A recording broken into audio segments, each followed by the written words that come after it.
Bueno, Gerardo,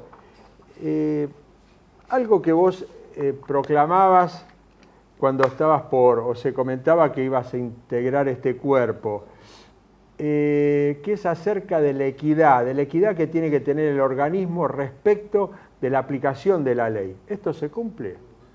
Bueno, hay que trabajar muchísimo todavía, ¿no? Porque hoy, por ejemplo, la mayoría del organismo, aclaremos que este es el organismo que regula la ley de medios, le exige, por ejemplo, a Cablevisión que acomode una grilla, que está muy bien que lo haga. Ahora, ha habido otros procesos de adecuación, por ejemplo el de DirecTV, en el cual se aprobó, que nosotros no estábamos, sin solicitarle ninguna adecuación de la grilla, digamos. Eso implica inequidades, digamos. Si se la vamos a pedir a todos, es razonable, y si no se la pedimos a todos, es absolutamente injusto. Claro, ahora, Cablevisión, el Grupo Clarín, adecuó la grilla. El proceso de desinversión está en marcha, o por lo menos se han presentado las distintas empresas. Esta era la traba supuestamente para el cumplimiento en su totalidad de la ley de medios. ¿Esto es así o hay otro tipo de monopolios que también hay que destrabar?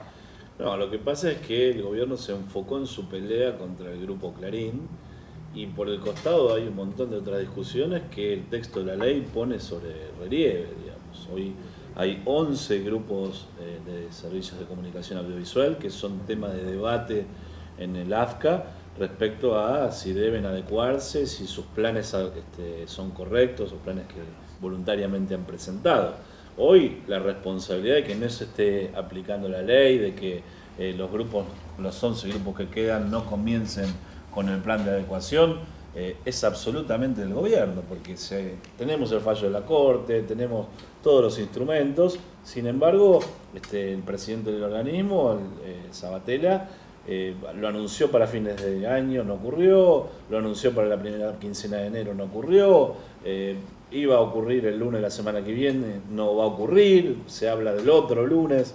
Bueno, ojalá que ocurra, porque lo importante es que se cumpla la ley. ¿Y por qué se está precisamente esta extensión en el cumplimiento de una ley que al final, si lo más importante de la ley era cambiar una grilla, digamos, no era una ley tan importante? Claro. Yo creo que hay especulaciones desde el punto de vista de algunos medios de comunicación con su relación con el gobierno, digamos. Ahora se han encontrado que el problema con Clarín, digamos, más allá de que siga siendo un problema político o no para el gobierno, desde el punto de vista técnico, la propuesta de adecuación parecería estar bien. Tenemos que ver los dictámenes, pero por lo menos parece adecuarse a la norma. Ahora, hoy hay otras empresas que encuentran dificultades en sus procesos para adecuarse a la norma. Y esto está generando, yo creo, un debate dentro del propio gobierno. Yo creo que hay una tentación por parte del gobierno, quizás en quedarse con un canal de televisión abierta, que es para un empresario amigo, digamos, que podría pasar, digamos, porque está en discusión el problema de Telefe. El tema de Telefe, el que te iba a preguntar, justamente, es explícita la ley respecto de que una empresa de servicios, claro, como Telefónica no puede tener un canal. Exactamente, bueno, me parece que hoy dentro del gobierno hay un debate acerca de qué hacer con el Canal 11 o Telefe, digamos. Claro. ¿Qué opinas de estos cambios que se dicen que va a haber en Fútbol para Todos, o esta nueva imagen que quiere dar Fútbol para Todos? Una farsa redonda, digamos, porque hemos visto la fallida conferencia de prensa de ayer, a pesar de que hoy el jefe de gabinete ha hecho manifestaciones respecto al nuevo formato del Fútbol para Todos. Ha habido otra vez el intento por copar quiénes eran los relatores o bancar algún relator vinculado a la organización política interna por parte del gobierno. La Cámpora. Exactamente, respecto al management que había traído Tinelli al programa. Hasta Eve Bonafini salió a hablar del tema. Y hoy, pues, Eve Bonafini dijo que en realidad el Fútbol para Todos no está para hablar de fútbol, sino para hablar de política. Digamos. Bueno, sí. Lamento que la madre Plaza de Mayo diga eso, porque a mí el manejo político del fútbol me retrotrae a la dictadura. Justamente fue la dictadura durante el Mundial del 78 que hizo una utilización política fenomenal. Estábamos en las vísperas de otro Mundial, que yo creo que va a intentar ser utilizado también políticamente. El tema de Internet también es algo que vos recalcabas en algún momento, que no lo contempla esta ley. Y bueno, no tratar Internet en esta época, y en esto coincidimos, es Sí. ya una ley vieja, digamos. Sí, yo lo que planteé es que primero que la ley tiene muchos errores. Les doy un ejemplo claro. Si usted está en un proceso de adecuación, usted puede vender. Si usted no está en un proceso de adecuación y le va mal, no puede vender, tiene que fundirse, digamos, y no es razonable, digamos. Si yo tengo un programa, un canal de televisión y una radio, y sé hacer televisión, no sé hacer radio, bueno, tengo que tener la posibilidad de vender, no echar a los empleados que están en mi empresa que se queden sin trabajo. La ley se lo impide. Un ejemplo. Pero después yo lo que decía respecto a Internet, no que tenga ninguna voluntad de regular Internet, que quizás hoy sea el lugar más libre de todos, sino que en realidad el título de la ley es Ley de Servicio de Comunicación Audiovisual. Y la verdad es que hoy Internet es el máximo instrumento de comunicación audiovisual. Por lo tanto, si la ley no habla de eso, no es una ley de servicio de comunicación audiovisual. Tampoco es una ley de medios. Porque, por ejemplo, solo los diarios, que es quizás el medio más antiguo, no dice una sola palabra. Y está bien que no la diga, digo. Pero, entonces, ¿qué es esta ley? Es una ley que estuvo pensada para enfrentar a Clarín, claramente. Y ahora aparecen por el costado un montón de otras situaciones sobre las cuales quienes pensaron la ley no habían tomado nota. Como hombre de la política, ¿cómo estás viviendo este verano un poquito atípico? Sí, En cuanto al tema de la inquietud luz, que dijimos. Primero, sin luz, con mucho calor, como todos los bonaerenses seguramente. Y la verdad es que muy preocupado. Yo lo escuchaba, no me gusta hablar de quién se fue, pero lo escuchaba hablar el diputado oficialista que estaba en la mesa anterior, y él decía que no tenía cercanía justamente con el gobierno. Y se nota, porque lo que él pretende, el gobierno está haciendo todo lo contrario. Acá hay un ajuste ortodoxo de los libros, digamos, de la ortodoxia neoliberal, que han hecho una devaluación, aumento de tasas. El ministro de Economía, que venía del marxismo supuestamente, viajando a París a intentar arreglar con el Club de París, intentar pagarle a Repsol la deuda por la expropiación de YPF. La verdad es que yo no encuentro, digamos, una política progresista, digamos, una salida diferente a lo que estamos acostumbrados. Hemos venido viviendo ciclos neoliberales populistas, neoliberales populistas. Ahora también desde la oposición uno advierte que hay palos porque boga y palos porque no boga, digamos. ¿Qué tiene que hacer el gobierno según vos en esta etapa? Bueno, para empezar, no es un problema cambiario lo que tiene la Argentina. La Argentina tiene un problema más grave desde el punto de vista económico, causado por la propia administración, digamos. ¿Cuándo fue virtuoso? Cuando había superávit fiscal y había superávit de cuenta de comercio exterior. Superávit gemelos. Digamos, el expresidente Kirchner se jactaba de tener estos superávit. Bueno, se destrozaron estos superávit fiscales. El Estado gasta más de lo que ingresa. Esto le ocurre a cualquier familia. Si uno gasta más de lo que quiera, primero usa la tarjeta de crédito, después pide un crédito en el banco. Un día nadie le da más crédito. Bueno, esta es la situación. Se usó la caja de Lancet, se usó el Banco Central.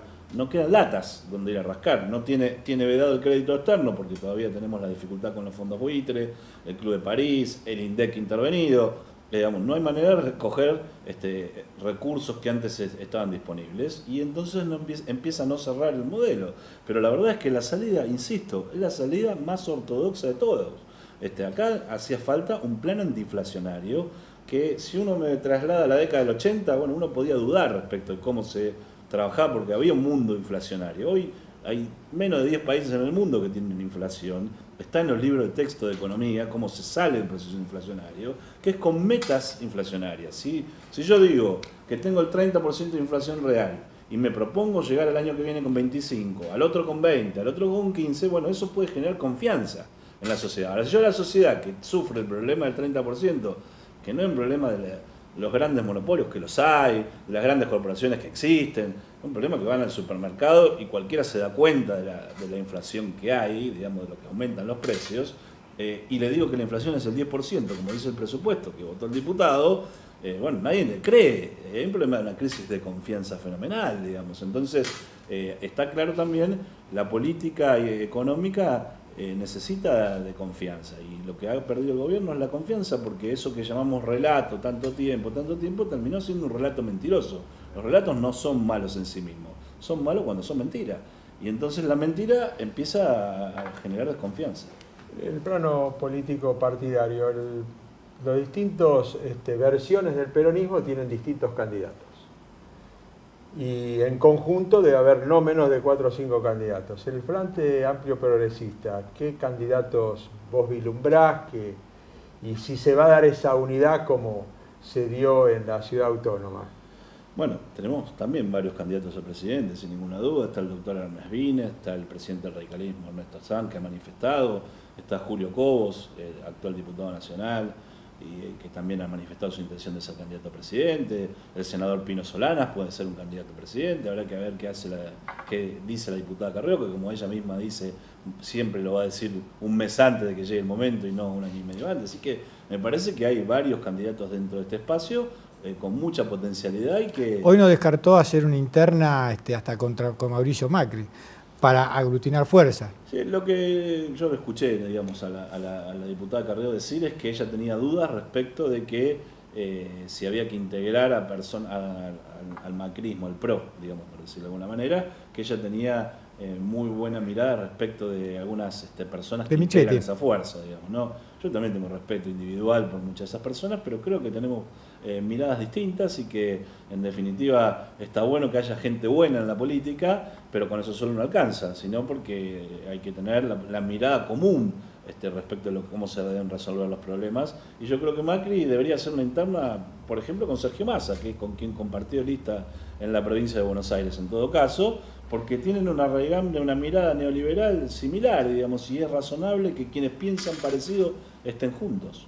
O sea, el Frente Progresista tiene varios candidatos y este año tiene 8 meses. Tenemos 2 meses de mundial, tenemos diciembre que ya se preparan todos para la fiesta y estamos en febrero. Bueno, yo creo que hay menos, digamos, lamentablemente, porque para mí el plan del gobierno es, bueno, pasemos este verano lo mejor que podamos, no le ha ido muy bien, digamos, lo primero que decía, los cortes de luz, los problemas energéticos, las altas temperaturas. Ustedes lo decían al comienzo del programa, digamos, ayer esta conferencia de prensa por el fútbol para todos se anunció que se suspendía en solidaridad con los bomberos caídos en barracas. Y la verdad es que es poco creíble, ahí se cayó eso porque Tinelli no fue, porque tenían problemas internos. Este gobierno no se dio cuenta que, por ejemplo, en la zonada policial murieron 11 argentinos y sin embargo la presidenta bailaba en Plaza de Mayo, digamos. Y puedo hablar de Cromañón y puedo hablar de la tragedia del 11 y nunca digamos, se tomó la solidaridad necesaria. Sin embargo, hubo un problema en el fútbol y entonces por suerte se acordaron de los bomberos, que es un tema para algún día tratar, digamos, porque son servidores públicos que, sí, sobre todo los bomberos voluntarios, que no cobran un peso, que después de su trabajo van ahí y encima tienen que afrontar estas desgracias, sobre todo sus familias que quedan con vida, ¿no? Bueno, Gerardo, tu puesto en el ASCA no te ha sacado la posibilidad de tener opinión sobre los temas candentes que tiene la Argentina. No, por supuesto. Bueno, te agradecemos la visita. No pierde su vocación política.